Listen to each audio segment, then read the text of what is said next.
তিনটা সুযোগ, তিনবার একই কারণে পিছিয়ে গেছে। মানুষ কি বলবে, এই একটা প্রশ্ন, এই একটা ভয়, তিনটা সুযোগ শেষ করে দিয়েছে। আপনি কি কখনো এই জায়গায় দাঁড়িয়েছেন যেখানে সুযোগ সামনে কিন্তু পা সামনে আগাতে পারছেন না? আজকের গল্পটা সেই ছেলের, যে তিনবার থেমেছিল কিন্তু চতুর্থবার আর থামেনি। বয়স তখন 23, ঢাকায় পড়াশোনা করছে, মধ্যবিত্ত পরিবার, বাবা চাকরিজীবী, মাস শেষে বেতন আসে, সংসার চলে। বন্ধুরা সবাই চাকরির পেছনে ছুটছে, সিভি বানাচ্ছে, ইন্টারভিউ দিচ্ছে, কিন্তু সে অন্যরকম ভাবত। সে দেখত ফেসবুকে অনলাইন কাপড়ের ব্যবসা, দেখত মানুষ ঘরে বসে বিক্রি করছে, মনে মনে হিসাব করত আমিও পারি। কিন্তু সেই আমিও পারি কখনো আমি করব হয়নি, কারণ একটাই, মানুষ কি বলবে, এই ভাবনার কারণে। প্রথম সুযোগ এসেছিল দ্বিতীয় বর্ষে। একটা সাপ্লায়ারের সাথে পরিচয় হয়েছিল, কম দামে ভালো কাপড় দিতে পারবে, অনলাইনে বিক্রি করলে ভালো লাভ আসবে। সে উত্তেজিত হয়েছিল, রাতে ঘুমাতে পারেনি, মাথায় শুধু হিসাব। কিন্তু সকালে উঠে ভাবলে, বন্ধুরা জানলে কি বলবে, পড়াশোনা বাদ দিয়ে কাপড় বিক্রি, হাসবে না? সে সেদিন সাপ্লায়ারকে ফোন করেনি। সন্ধ্যায় বন্ধুরা আড্ডা দিচ্ছিল, হাসছিল, কথা বলছিল। সে মাঝখানে বসেছিল, কিন্তু আড্ডায় মন ছিল না। মাথায় শুধু একটাই কথা ঘুরছিল, সুযোগটা ছিল, আমি ফোন করিনি, সুযোগটা চলে গেল। দ্বিতীয় সুযোগ এসেছিল তৃতীয় বর্ষে। একটা বড় ভাই অনলাইন ব্যবসায় সাহায্য করতে চেয়েছিল, পেজ বানিয়ে দেবে, প্রথম অর্ডার পেতে সাহায্য করবে।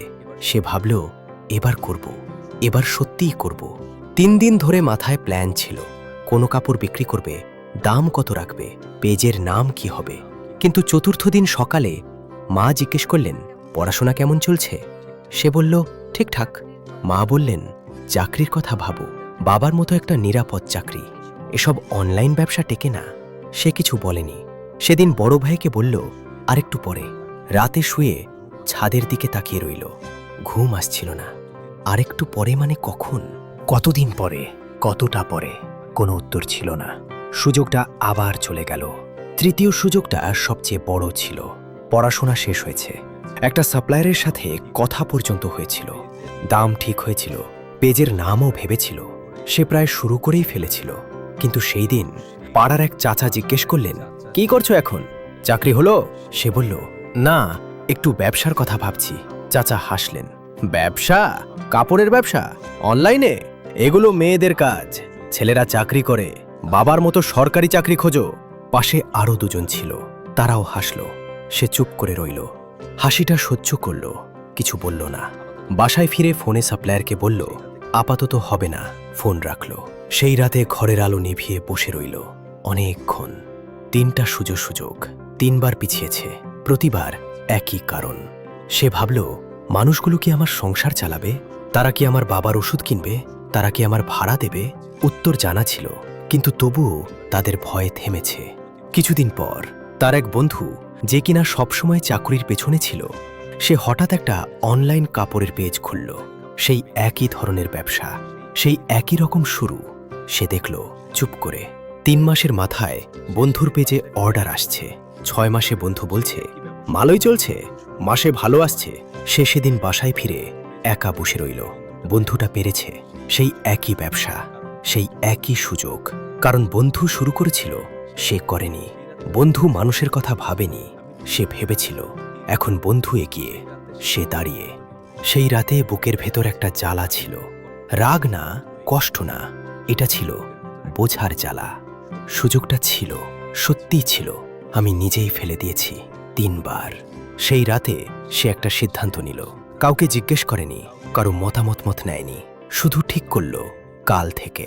পরদিন সকালে উঠে সাপ্লায়ারকে ফোন করল, পেজ খুলল, প্রথম পোস্ট দিল। বাবা জানলেন, বললেন, চাকরির চেষ্টা করো। মা চিন্তা করলেন, বললেন, লোকে কি বলবে? পাড়ার চাচা জানলেন, হাসলেন। সে কিছু বলল না, শুধু কাজ করল, প্রতিদিন চুপ করে। প্রথম মাসে অর্ডার কম, দ্বিতীয় মাসে একটু বাড়ল, তৃতীয় মাসে আরও। 16 মাসের মাথায় হিসাব বসালো। পেজের খরচ গেছে, মাল কেনার খরচ গেছে, ডেলিভারির খরচ গেছে, সব বাদ দিয়ে হাতে থাকছে 25 থেকে 30 হাজার টাকা প্রতি মাসে নিজের।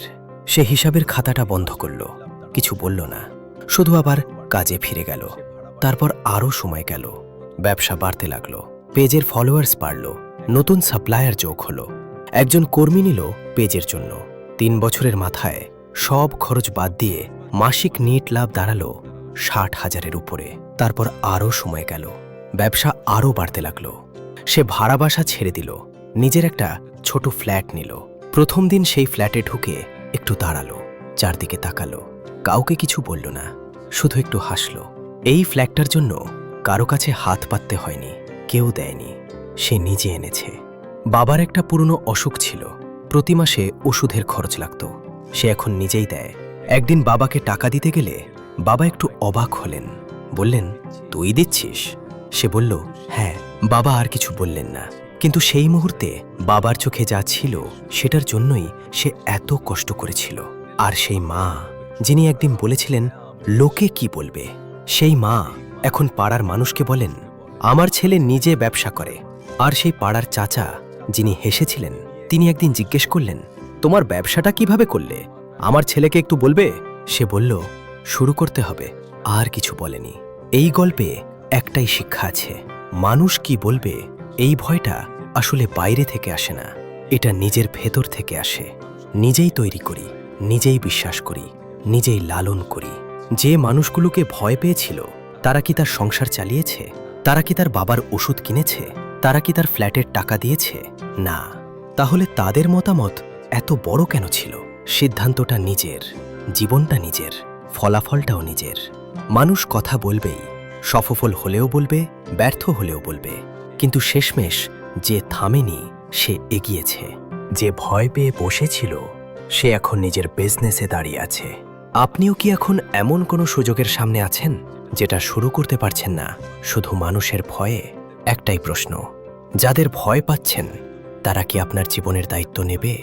যে ছেলেটা 3 বার পিছিয়েছিল, সে 4র্থবার আর পিছায়নি। আর সেই একটা সিদ্ধান্ত তার পুরো জীবন বদলে দিয়েছে। যে ভয়টাকে তুমি প্রতিদিন লালন করো, সেটাই একদিন তোমার সবচেয়ে বড় শত্রু হয়ে যায়। বিজনেস লেজার, সিদ্ধান্তই পরিচয়।